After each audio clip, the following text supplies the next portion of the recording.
الحمد لله نحمده ونستعينه ونستغفره ونؤمن به ونتوكل عليه ونعوذ بالله من شرور أنفسنا ومن سيئات أعمالنا من يهده الله فلا مضل له ومن يضلله فلا هادي له شهادة أن لا إله إلا الله وحده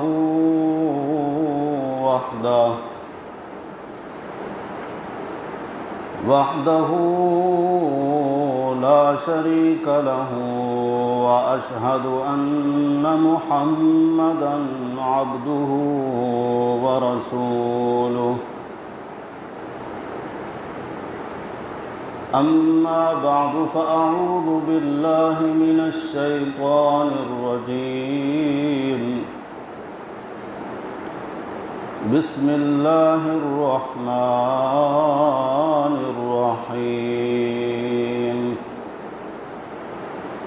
لقد رضي الله عن المؤمنين إذ يبايعونك تحت الشجرة فعلم ما في قلوبهم فأنزل السكينة عليهم وأثابهم فتحا قريبا صدق الله وصدق رسوله النبي الأمين الكريم ونحن على ذلك لمن الشاهدين والشاكرين والحمد لله رب العالمين اللهم صل على محمد وعلى آل محمد كما صليت على إبراهيم وعلى آل إبراهيم إنك حميد مجيد اللهم بارك على محمد وعلى آل محمد كما باركت على إبراهيم وعلى آل إبراهيم إنك حميد مجيد بزرگان محترم، برادران عزیز، اسلامی سال کا یہ آخری مہینہ ہے، 10 ذی الحجہ مسلمانوں کی قربانی کا دن ہے۔ ایام قربانی سے جیسے ہی ہم فارغ ہوتے ہیں، ہم جانوروں کی قربانی کرنے والے متوجہ ہوتے ہیں جان کی قربانی دینے والوں کی طرف۔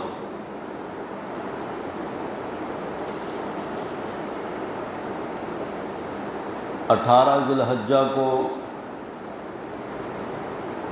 دوہرے داماد رسول سیدنا عثمان ذی النورین رضی اللہ تعالی عنہ کی شہادت کا دن ہے۔ کسی بھی شخصیت کے تذکرے کے لیے ایام اور دن کی ضرورت نہیں پڑتی،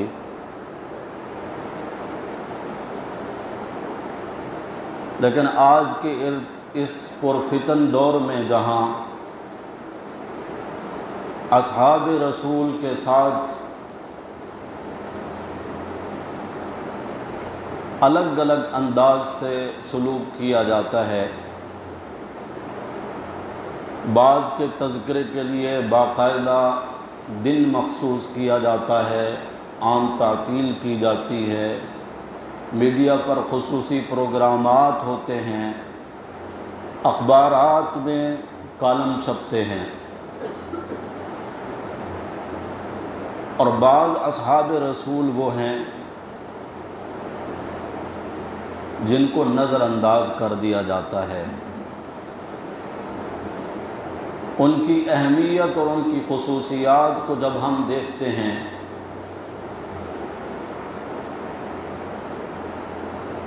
تو اللہ کی طرف سے ان کو جو مقام ملا ہے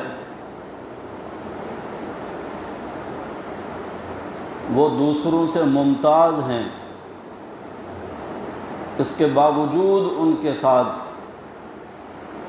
اس انداز سے سلوک کیا جاتا ہے جس طرح کہ کوئی سوتیلی اولاد کے ساتھ سلوک کرتا ہے۔ اس وجہ سے ہم یہ سمجھتے ہیں کہ ایسے اصحاب رسول کی سیرت، عظمت، فضائل اور ان کے مناقب کو بھی اجاگر کیا جائے تاکہ عوام الناس کو بھی پتہ چلے۔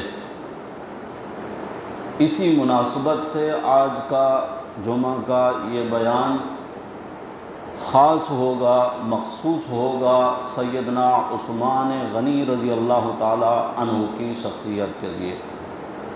اللہ تعالیٰ مجھے صحیح بات عرض کرنے کی توفیق نصیب فرمائیں۔ انبیاء علیہم السلام کی تمام امتوں میں کسی نبی کی امت میں سے کسی فرد کو یہ شرف نہیں ملا۔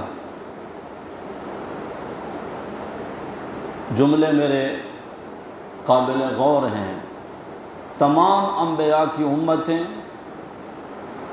اور ان کی امتوں میں سے کسی ایک فرد کو بھی یہ مرتبہ اور مقام نہیں ملا کہ کسی ایک ہی فرد کے نکاح میں کسی نبی کی 2 بیٹیاں آئی ہوں۔ یہ شرف صرف حضرت عثمان ذی النورین رضی اللہ تعالی عنہ کو ملا ہے کہ پیارے نبی صلی اللہ علیہ وسلم کی صاحبزادی سیدہ رقیہ رضی اللہ تعالی عنہا آپ کے نکاح میں آئیں،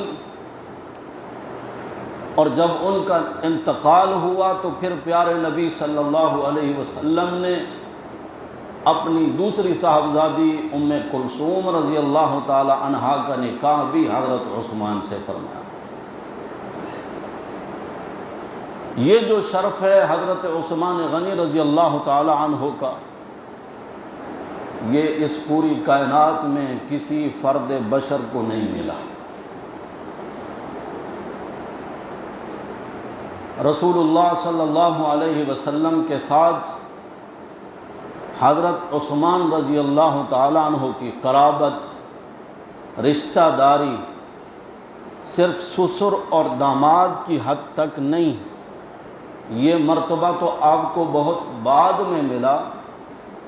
میرے پیارے نبی صلی اللہ علیہ وسلم کی پھوپھی زاد بہن یہ ان کے بیٹے ہیں۔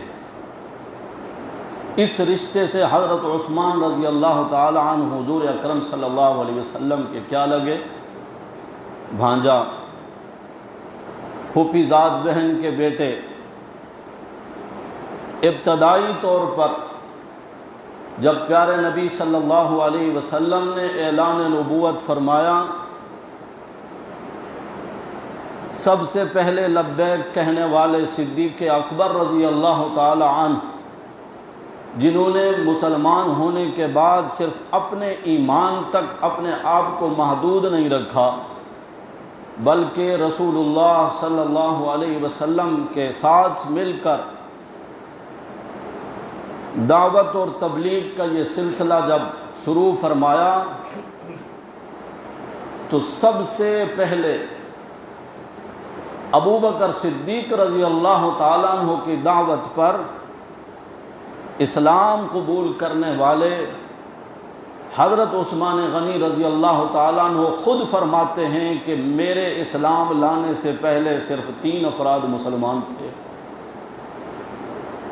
وہ بات بالکل واضح ہے کہ سیدہ خدیجہ تھیں رضی اللہ تعالی عنہا، اور حضرت ابو بکر صدیق تھے رضی اللہ تعالی عنہ، علی المرتضیٰ تھے رضی اللہ تعالی عنہ، اور پھر حضرت عثمان رضی اللہ تعالی عنہ مسلمان ہوئے۔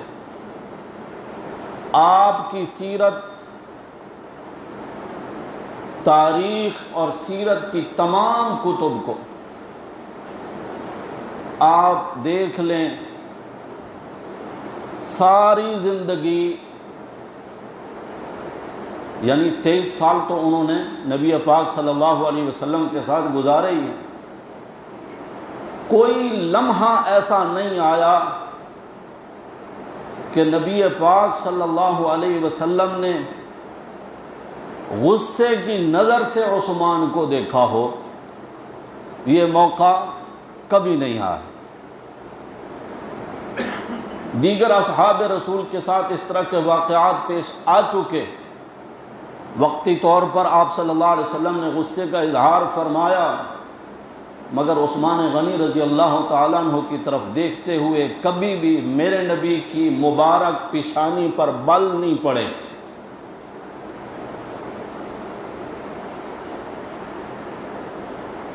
آپ نے اسلام قبول کیا، چچا نے کہا کہ نعوذ باللہ بد مذہب ہو گیا، اپنے باپ دادے کا دین چھوڑ دیا، رسیوں سے باندھ دیا ایک درخت کے ساتھ، اور درختوں کی جڑوں میں اکثر کیڑے مکوڑے ہوتے ہی ہیں، وہاں پر شیرہ ڈال کر کیڑے مکوڑے بلا کر عثمان رضی اللہ تعالیٰ عنہ کو تکلیف پہنچائی گئی، اور بار بار کہا گیا کہ باپ دادا کے مذہب پر واپس آ جاؤ، اور حضرت عثمان کہتے تھے کہ جان جا سکتی ہے اسلام نہیں چھوڑوں گا۔ کبھی آپ کو چٹائیوں میں لپیٹ کر اوپر سے رسیاں باندھ کر باہر دھوپ میں ڈال دیا جاتا، قبائلی نظام تھا، قبیلے کا بڑا جب کوئی فیصلہ کرتا تھا، کوئی کام کرتا تھا تو سامنے کوئی نہیں آتا تھا، جب بے بس ہو گئے خاندان والے تو پھر حضرت عثمان رضی اللہ تعالیٰ عنہ کو آزاد چھوڑ دیا۔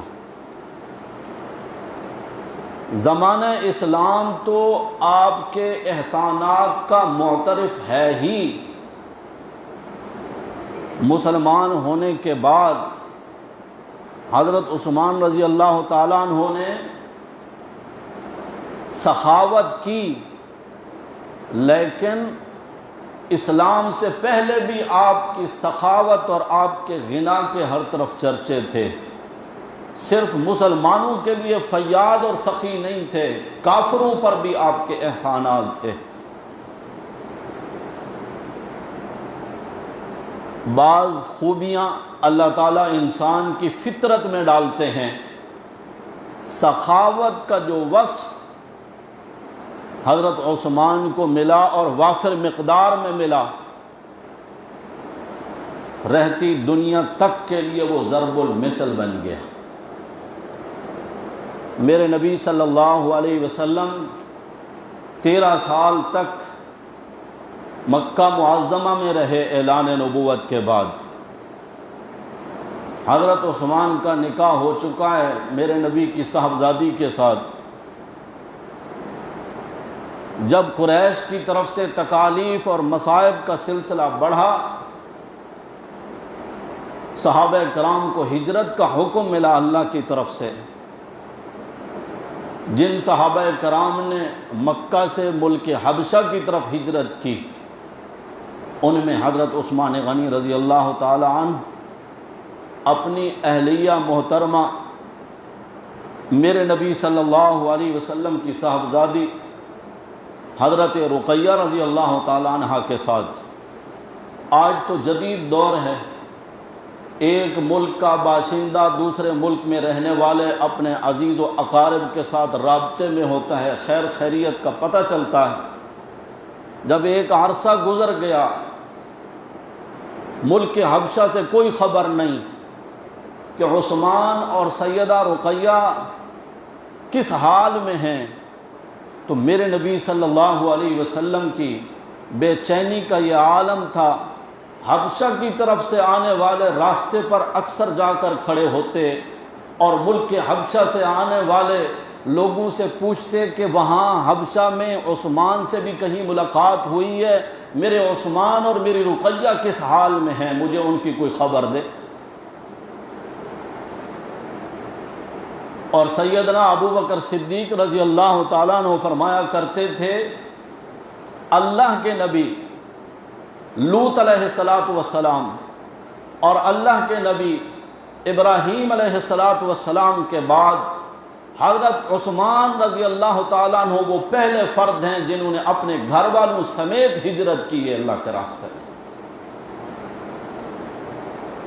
تو گویا کہ اس مہینے کی مناسبت سے حضرت عثمان اور حضرت ابراہیم علیہ السلام کا جوڑ بھی ایک طرح کا مل گیا۔ جو ہمارا پچھلا موضوع چلا آ رہا تھا سیرت ابراہیم علیہ السلام پر، حضرت عثمان رضی اللہ تعالیٰ عنہ مدینہ منورہ کی طرف جب ہجرت کر کے آپ صلی اللہ علیہ وسلم تشریف لائے اور آپ کو خبر پہنچی تو پھر ملک کے حبشہ سے ڈائریکٹ مدینہ منورہ تشریف لائے۔ یہاں آ کر آپ کی تجارت چونکہ عروج پر تھی، اللہ نے بہت مال عطا فرمایا تھا۔ مال بہت ہو دل چھوٹا ہو وہ مال کسی کام کا نہیں ہے۔ دل بھی بڑا دیا تھا اللہ نے عثمان غنی رضی اللہ تعالیٰ عنہ کو، کیونکہ صحابہ کرام علیہم الرضوان جن کے ایمان کی گواہی اللہ نے دی ہے، ان کو اللہ نے وہ فطرت سلیم عطا فرمائی تھی، وہ قلب سلیم عطا فرمایا تھا۔ جو کچھ اللہ اور اس کے رسول نے فرمایا اس پر ان کا کامل ایمان تھا۔ ہم تو نقل بھی نہیں کر رہے نا، اصل تک تو ہم پہنچ نہیں سکتے، نقل بھی نہیں کر رہے، وہ اصل تھے۔ ان کا ایمان تھا کہ مال دینے والا اللہ ہے، جس نے دیا اسی کو اگر ہم نے لوٹا دیا تو اس میں ہمارا کیا کمال ہے۔ لیکن اللہ نے وہ کمال اور عروج بخشا کہ پھر قیامت کی صبح تک ان کے چرچے چلتے رہیں گے، کبھی مجھ جیسے گنہگار کی زبان سے، کبھی کسی مصنف کے ذریعے کتابوں میں، کبھی کسی پروگرام کرنے والے خوش قسمت اینکر کے ذریعے۔ ان کے تذکرے صرف قیامت تک نہیں چلیں گے، قیامت کے دن بھی ان کی دھوم مچی ہوگی میدان محشر میں۔ ایک ہی کنواں تھا مدینہ منورہ میں جس کا پانی پینے کے قابل تھا، اور وہ تھا یہودی کی ملکیت میں۔ جب مسلمان ہجرت کر کے مدینہ منورہ آئے اور اسلام پھیلنے لگا تو سب سے زیادہ تکلیف مدینہ منورہ میں جو ہوئی وہ یہودیوں کو ہوئی، اور یہود ہی وہ قوم ہیں جو سب سے زیادہ مسلمانوں کے دشمن ہیں۔ لَتَجِدَنَّ أَشَدَّ النَّاسِ عَدَاوَةً لِلَّذِينَ آمَنُوا الْيَهُودَ وَالَّذِينَ أَشْرَكُوا۔ اول نمبر مسلمانوں کے دشمن یہ چھٹے پارے کا آخری صفحہ اور آخری آیات ہیں۔ اللہ فرما رہے ہیں، اللہ بتا رہے ہیں، مسلمانوں تمہارا سب سے بڑا دشمن کون ہے؟ مت کسی گمان میں رہو کہ ہماری تو دوستیاں ہیں۔ لَتَجِدَنَّ اشد کا کیا مطلب ہوتا ہے؟ شدید ایک ہوتا ہے جملہ شدید، اور ایک ہوتا ہے اشد۔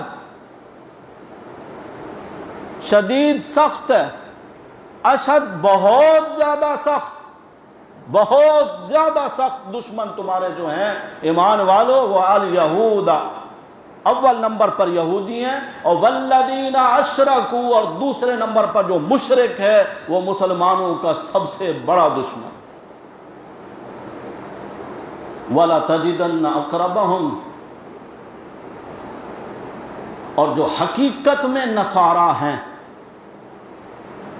نام نہاد عیسائی نہیں، حقیقت میں جو عیسائی مذہب کے پیروکار ہیں، اور آج تو دنیا میں ہیں ہی نہیں نا، اس دور کی بات ہو رہی جس دور میں قرآن کا نزول ہوا۔ فرمایا ان کے دل میں پھر بھی کچھ نہ کچھ انابت ہے، چونکہ پھر 7ویں پارے کے شروع میں حبشہ کے ان عیسائیوں کا اللہ نے ذکر کیا ہے، اذا سمعوا ما انزل الى الرسول ترى اعینہم، کہ رسول اللہ صلی اللہ علیہ وسلم پر نازل ہونے والی کتاب یعنی قرآن مقدس جب حبشہ کے ان عیسائیوں کے سامنے پڑھی گئی، قرآن کی تلاوت کی گئی، وہ مسلمان نہیں تھے، لیکن ترا اعینہم، اللہ فرماتے ہیں ان کی آنکھیں برسنے لگیں، قرآن سن کر آنسو نکل آئے ان کے، حقیقت پر مبنی، چونکہ اللہ کی یہ کتاب سچی کتاب اور دوسری کتابوں کی مصدق کتاب۔ تو میں عرض یہ کر رہا تھا کہ وہ کنواں یہودی کی ملکیت میں، اس نے پانی بیچنا شروع کیا، اس نے کہا بڑی اچھی تجارت ہے۔ ایک بات کی طرف اشارہ کر دوں، اجازت ہے؟ مسلمانوں کے اوپر سب سے پہلے پانی بیچنے والے کون ثابت ہوئے؟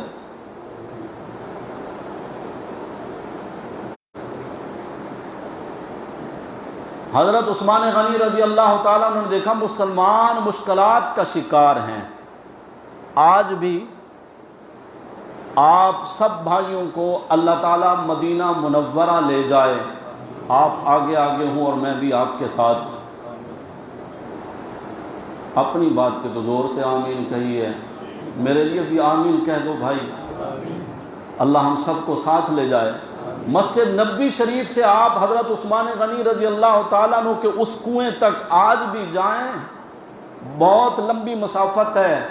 جب مسلمانوں کی عورتیں مٹکے اور مشکیزیں لے کر، برتن لے کر وہاں جاتی تھیں پانی بھرنے کے لیے، سنا نہیں آپ نے سیرت میں کہ مسلمانوں کی عورتیں مشکیزیں لٹکا لٹکا کر یہاں کندھوں پر نشان پڑ جاتے تھے ان کو؟ تو حضرت عثمان رضی اللہ تعالیٰ عنہ میرے نبی صلی اللہ علیہ وسلم سے سنتے ہیں، حضور فرماتے ہیں اللہ، یا اللہ کوئی ایسا بندہ بھیج جو یہ کنواں خرید کر مسلمانوں کے لیے وقف کر دے۔ حضرت عثمان رضی اللہ تعالیٰ عنہ یہودی کے پاس گئے، میں یہ کنواں خرید کرنا چاہتا ہوں، بیچو گے؟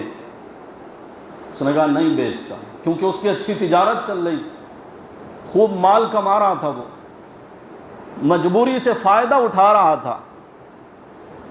اور یہ بات بھی پھر ذہن میں رکھیے گا، کسی کی مجبوری سے فائدہ اٹھانا یہ بھی خصلت یہود ہے۔ جب دیکھا کہ مسلمان مشکلات کا شکار ہیں، ذخیرہ اندوزی کر دیں، آج چینی نہیں مل رہی ہے، آج آٹا مہنگا ہے، آج فلاں چیز کی کمی ہو گئی، کمی کچھ بھی نہیں۔ وہ جو رازق ہے جس نے پیدا کیا ہے، جب تک رکھے گا زندہ اس نے رزق دینا ہی ہے، اس کا وعدہ ہے۔ جب اکیلے آدم علیہ السلام اور ان کی اہلیہ میری اور آپ سب کی ماں حوا اس دنیا میں آئے تھے، تب 2 بندوں کا رزق تھا، آج اربوں کی تعداد میں انسان ہیں، اللہ سب کو رزق دے رہے ہیں۔ وَمَا مِن دَابَّةٍ فِي الْأَرْضِ إِلَّا عَلَى اللَّهِ رِزْقُهَا، انسان تو اشرف المخلوق ہے، زمین پر رینگنے والے کیڑے مکوڑے دابۃ الارض، فرمایا ان کے رزق کا ذمہ بھی رب نے اپنے پاس لے لیا ہے، اللہ ان کے رزق کا ذمہ دار ہے۔ یہودی نے کہا کنواں نہیں بیچوں گا، آپ نے آفر دی، اس نے مال دیکھا، اس نے کہا ایسا کرتے ہیں، شراکت داری، آدھا تیرا آدھا میرا۔ کیا مطلب؟ ایک دن پانی آپ کا، ایک دن میرا، ایک دن آپ بھریں گے، ایک دن میں بھروں گا، ایک دن میں بیچوں گا، اگلے دن آپ بیچیں۔ خرید لیا۔ یہودی ایسا کرتا جو دن مسلمانوں کی باری کا نہیں ہوتا، اور حضرت عثمان نے تو وہ کنواں خریدا، جیسے ہی خریدا آ کر اعلان کر دیا کہ میں نے مسلمانوں کے لیے اپنی باری کا دن وقف کر دیا ہے بلا معاوضہ فی سبیل اللہ۔ پانی کا خالق اللہ اور لوگوں کا رازق بھی اللہ، وہی پلائے گا، میں تو ایک سبب بنا ہوں۔ جس دن میری باری ہو مسلمانوں اپنے مرضی سے پانی بھر لیا کرو۔ یہودی یہ سوچ رہا تھا کہ میں اپنے باری کے دن مال کماؤں گا اور پانی بیچوں گا۔ مسلمان ایسا کرتے تھے کہ سیدنا عثمان رضی اللہ تعالیٰ عنہ کی جس دن باری ہوتی تھی اس دن میں پانی باقاعدہ ذخیرہ کر لیتے تھے کہ اگلے دن یہودی سے خریدنا ہی نہ پڑے، اس کی جو دکانداری ختم ہو گئی۔ یہ مسلمانوں کا طریقہ ہے، جہاں دیکھو ذخیرہ اندوزی شروع ہو چکی ہے اور کساد بازاری مال کمانے کے چکر میں 20 روپے کلو بیچنے والا ٹماٹر 300 روپے کلو جب بیچ رہے ہیں تو اس کا حل کیا ہے؟ خریدنا چھوڑ دو۔ جب نہیں خریدو گے تو اگلے دن پھر دیکھ لیں اس کے ریٹ کیا پڑتے ہیں۔ جب یہودی سے خریدنا ہی چھوڑ دیا، مجبور ہو گیا وہ کہ اب میں اس کو کیا کروں گا، آدھی شراکت میری تو کسی کام کی نہیں، صرف اپنے گھر کا پانی بھر سکتا ہوں یا میرے یہودی اس سے فائدہ حاصل کر سکتے ہیں۔ میں دونوں باتوں کی طرف اشارے دیتا جا رہا ہوں، یہود کی خصلتیں بھی اور مسلمانوں کی خصلتیں بھی۔ افسوس یہ ہے کہ ہم دونوں کو بھول چکے ہیں، ہم دونوں کو بھول چکے ہیں، یہودیوں کی خباثتوں کو بھی نہیں سمجھ رہے ہیں، مسلمانوں کو کیا کرنا چاہیے ان امور کی طرف بھی ہم متوجہ نہیں، اس لیے ہم پریشان ہیں۔ ایک دن ایسا آیا کہ اللہ کے رسول صلی اللہ علیہ وسلم خطبہ ارشاد فرما رہے ہیں صحابہ کرام کو، اتنا لمبا خطبہ، حدیث پاک کے جو راوی ہیں وہ فرماتے ہیں اللہ کے رسول صلی اللہ علیہ وسلم نے اس وقت سے لے کر قیامت تک آنے والے بڑے بڑے حادثات اور واقعات کو بیان فرمایا۔ ہم نے محسوس کیا پانی نہیں ہے اور رسول اللہ صلی اللہ علیہ وسلم کے مبارک ہونٹ خشک ہو چکے ہیں۔ لمبی دیر ہم روزے کی حالت میں جب جمعہ پڑھاتے ہیں، بیان کرتے ہیں تو آدھے گھنٹے کا بیان مشکل ہو جاتا ہے، اور رسول اللہ صلی اللہ علیہ وسلم نے لمبا خطبہ ارشاد فرمایا، وعظ فرماتے فرماتے زبان خشک ہو جاتی۔ حضرت عثمان رضی اللہ عنہ نے محسوس کیا کہ لگتا ہے پانی نہیں ہے اور آج مسلمانوں کی باری کا دن بھی نہیں ہے۔ تو حضرت عثمان یہاں سے اٹھے، کنویں پہ پہنچے، یہودی تو کرسی ڈال کے پہلے سے بیٹھا تھا، بے پانی دو۔ اس نے کہا آج تو تمہاری باری نہیں ہے، اپنی باری والے دن آنا۔ آپ نے فرمایا یہ باریوں کا چکر چھوڑو، اپنی باری بھی بیچ دو، پورا کنواں تاکہ میرا ہو جائے۔ اس نے کہا 300 اونٹ لوں گا، یعنی اس دور میں آج کے گئے گزرے دور میں اگر آپ ایک اونٹ کی قیمت لگا لیں 1 لاکھ روپیہ، ورنہ ملتا تو نہیں ہے، تو 300 اونٹ۔ اس نے کہا لوں گا، پھر کنواں دوں گا۔ وہ یہ سمجھ رہا تھا کہ عثمان تو یہ قیمت سن کر واپس چلا جائے گا۔ حضرت عثمان پہلے سے اس کو بتا رہے ہیں کہ آج ہمارے رسول اللہ صلی اللہ علیہ وسلم کے گھر میں بھی پانی نہیں ہے، اور میں نے اپنے نبی صلی اللہ علیہ وسلم کے مبارک ہونٹوں کو خشک دیکھا ہے، یہ چیز میں برداشت نہیں کر سکتا کہ میرے نبی تکلیف میں ہوں۔ اس نے دیکھا کہ مسلمان اپنے نبی کے معاملے میں تو بہت ہی زیادہ حساس ہوتے ہیں یا نہیں ہوتے؟ ہم سر سے لے کر پاؤں تک گنہگار سہی، سیاہ کار سہی، بدکار صحیح، مگر رسول اللہ صلی اللہ علیہ وسلم کی ذات صرف میرے نبی کی ذات نہیں، میرے نبی کے اہل بیت، صرف میرے نبی کے اہل بیت نہیں، میرے نبی کے اصحاب جو میرے نبی کے صحبت یافتہ ہیں، مسلمان تو ان کی تکلیف بھی ذرہ برابر برداشت کرنے کے لیے تیار نہیں۔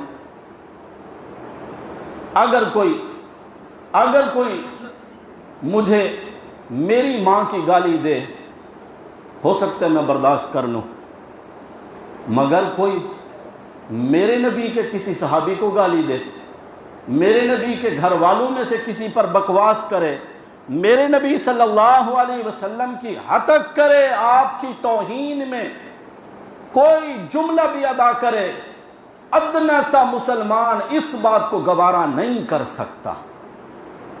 دنیا کو اب سوچ لینا چاہیے، مسلمان سب کچھ برداشت کر سکتا ہے، تمہاری مہنگائی بھی، تم نے عذاب کی صورت میں ہم پر جو مصائب اور مشکلات مسلط کیے ہیں، ہم سب وہ سہ رہے ہیں، برداشت کر رہے ہیں، مگر ناموس رسالت صلی اللہ علیہ وسلم پر آنچ نہیں آنے دیں گے۔ یہ چیز ہم سے برداشت نہیں ہو سکتی۔ اس معاملے میں ہم بہت حساس ہیں، اور اس کے لیے کسی پڑھا لکھا ہونے کی بھی ضرورت نہیں، بہت زیادہ دیندار ہونے کی بھی ضرورت نہیں، ایمان شرط ہے۔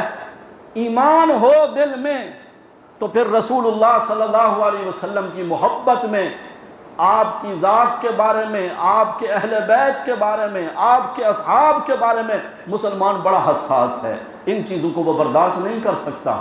یہودی نے دیکھا یہ مشکل میں ہے، ان کا نبی چونکہ پریشان ہے، اس لیے اس نے بڑی قیمت مانگی۔ حضرت عثمان نے فرمایا کہ تو 300 اونٹ مانگتا ہے، خالی نہیں دوں گا، سامان کے ساتھ لاد کے تجھے دوں گا۔ وہ تو بغلے بجانے لگا۔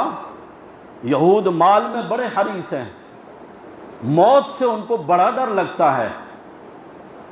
یود احدہم لو یعمر الف سنہ، اللہ فرماتے ہیں یہودی یہ چاہتے ہیں ہماری 1000 سال عمر ہونی چاہیے، کرونے سے ہم بچ جائیں، موت ہمارے قریب نہیں آئے۔ یہ بھی خصلت یہود ہے۔ مومن کے لیے تو موت تحفہ ہے، رب کی ملاقات کا سبب اور ذریعہ ہے۔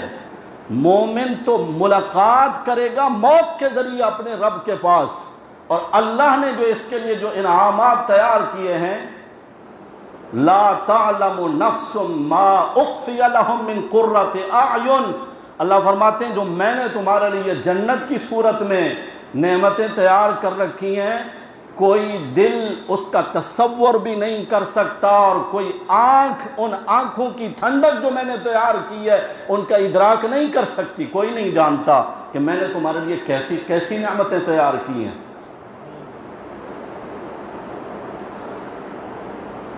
اصحاب رسول میں سے حضرت عثمان کو یہ شرف ملا۔ حضرت عثمان کہنے لگے تیری نظر لگی ہے نا اونٹوں پر، میری نظر ہے میرے نبی کے ہونٹوں پر، تو لے جا اونٹ، اور مجھے تو اپنے نبی کو، میرے نبی کی پیاس بجھانی ہے۔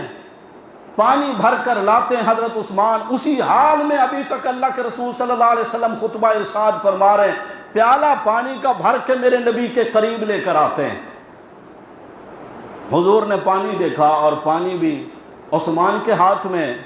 اللہ کے رسول صلی اللہ علیہ وسلم نے ہاتھ بڑھائے تو حضرت عثمان کی چیخ نکل گئی، یا رسول اللہ صلی اللہ علیہ وسلم، میرے دل کی حسرت یہ نہیں ہے، میرے دل کی تمنا یہ ہے کہ آج ہاتھ عثمان کے ہوں، ہونٹ آپ کے ہوں، میں اپنے ہاتھوں سے پلاؤں، آپ اتنا پئیں یا رسول اللہ کہ میں سیراب ہو جاؤں۔ پانی جب میرے نبی کے گھر میں نہیں تھا تو کیا عثمان کے گھر میں تھا؟ اگر ہوتا تو گھر سے بڑھ کر لے آتے نا۔ معلوم ہوتا ہے پیاس تو عثمان کو بھی تھی، اپنی پیاس پر رسول اللہ صلی اللہ علیہ وسلم کو ترجیح دی۔ میرے نبی نے پانی پیا، اور میرے نبی نے فرمایا ما ضر عثمان ما عمل بعد اليوم، آج کے بعد عثمان کوئی عمل نہ بھی کرے اس کے لیے کوئی نقصان نہیں۔ پھر میرے نبی نے فرمایا عثمان یاد رکھنا، قیامت کے دن حوض کوثر پر مالکانہ حقوق میرے پاس ہوں گے۔ دعا کریں اللہ ہم سب کو پیارے نبی صلی اللہ علیہ وسلم کے مبارک ہاتھوں سے آب کوثر نصیب فرمائے۔ آب کوثر نہر کوثر ہے جنت میں، وہاں سے ایک چشمہ نکالا جائے گا میدان محشر میں، اور اس دن اس پانی کے علاوہ میدان محشر میں اور کوئی پانی نہیں ہوگا۔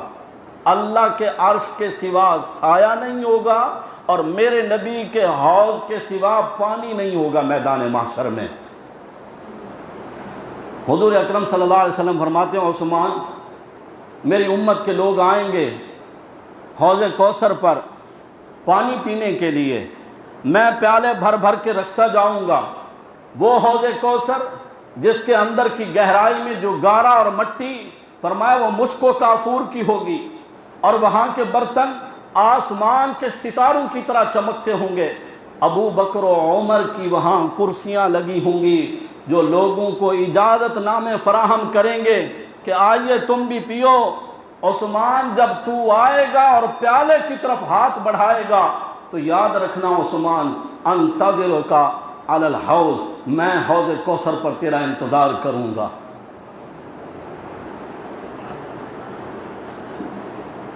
میں حوض کوثر پر تیرا انتظار کروں گا عثمان، جب تیرا ہاتھ پانی کے پیالے کی طرف بڑھے گا، میں محمد رسول اللہ صلی اللہ علیہ وسلم اپنے ہاتھ سے پیالہ اٹھاؤں گا۔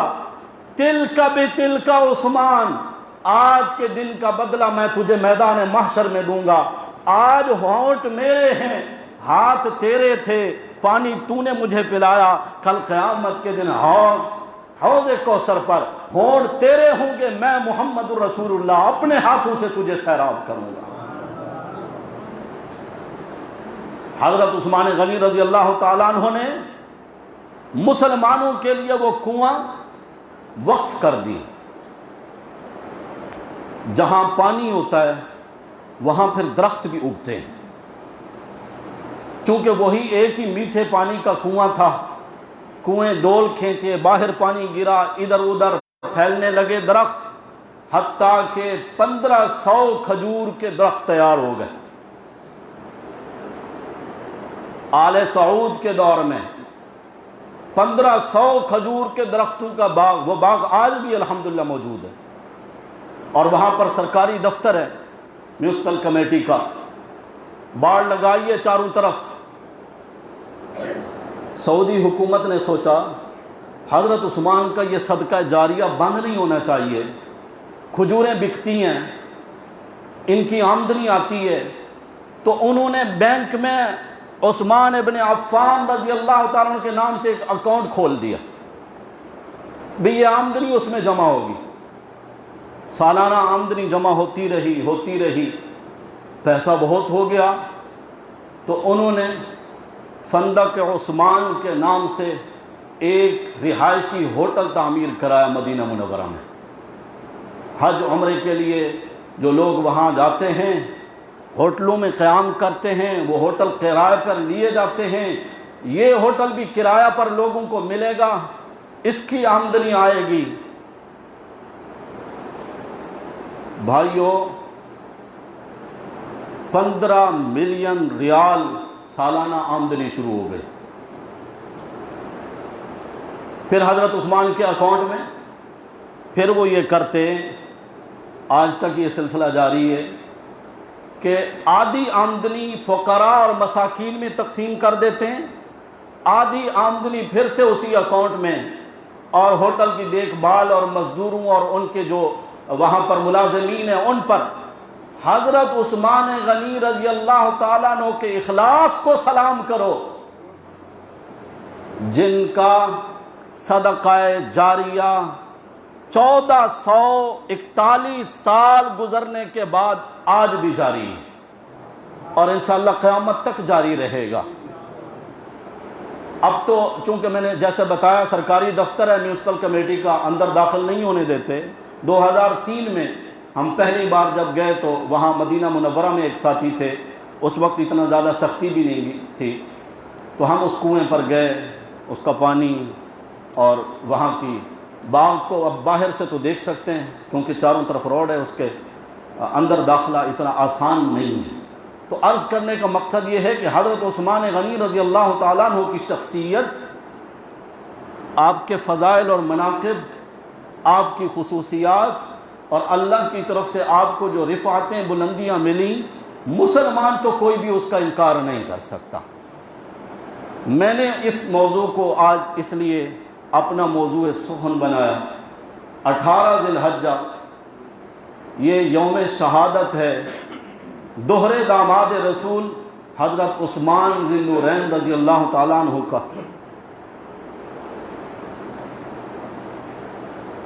میرے تذکرہ کرنے سے آپ کی شان میں کوئی ترقی نہیں آئے گی، البتہ میری زبان پر آپ کا اور میرے نبی کا اور میرے نبی کے اصحاب کا جتنی بار بھی نام آئے گا، میں اپنے لیے اس کو سعادت سمجھتا ہوں اور اپنے سامعین کے لیے بھی اس کو سعادت سمجھتا ہوں۔ انشاءاللہ زندگی باقی تو اسی موضوع کو آگے بڑھائیں گے، انشاءاللہ آگے بیان کریں گے۔ اللہ تمام اصحاب رسول کی سچی محبت ہمارے دلوں میں ڈال دے اور ان کے نقش قدم پر ہمیں چلنے کی توفیق نصیب فرمائے۔ کسی بھی صحابی رسول کے ساتھ ہمارا کوئی رشتہ نہیں، ہمیں وہ پیارے لگتے ہیں۔ کیوں لگتے ہیں؟ کہ وہ میرے رسول اللہ صلی اللہ علیہ وسلم کے صحبت یافتہ صحابی ہیں۔ جس کو رسول کے ساتھ محبت ہوگی اس کو میرے نبی کے اصحاب کے ساتھ محبت ہوگی۔ جس کے دل میں میرے نبی کا بغض اور نفرت ہوگی وہی اصحاب رسول کے ساتھ نفرت اور بغض رکھ سکتا ہے، کیونکہ میرے نبی صلی اللہ علیہ وسلم کا فرمان ہر جمعہ کے عربی خطبہ میں آپ سنتے ہیں، اللہ اللہ فی اصحابی لا تتخذوہم من بعدی غرضا۔ اللہ اللہ کا مطلب یہ لوگوں میں تمہیں اللہ کا واسطہ دیتا ہوں، اللہ سے ڈرنا، اللہ سے ڈرنا۔ میرے بعد میرے کسی صحابی کو تنقید کا نشانہ نہ بنانا۔ من احبہم، جس نے ان سے محبت کی، فبحبی احبہم، اس کے دل میں میری محبت ہے، اس وجہ سے ان سے محبت کر رہا ہے کہ وہ میرے رسول کے پیارے ہیں۔ من ابغضہم، جس نے ان سے بغض رکھا، فببغضی، اس کے دل میں میرا بغض ہے، اس وجہ سے ان سے بغض رکھتا ہے۔ اللہ ہم سب کو محفوظ فرمائے، ان کی محبتیں ہمارے سینوں میں اللہ ڈال دے۔ اللہ ہمارا حشر قیامت کے دن ان کے قدموں میں فرمائے۔ آخر دعوانا الحمدللہ رب العالمین۔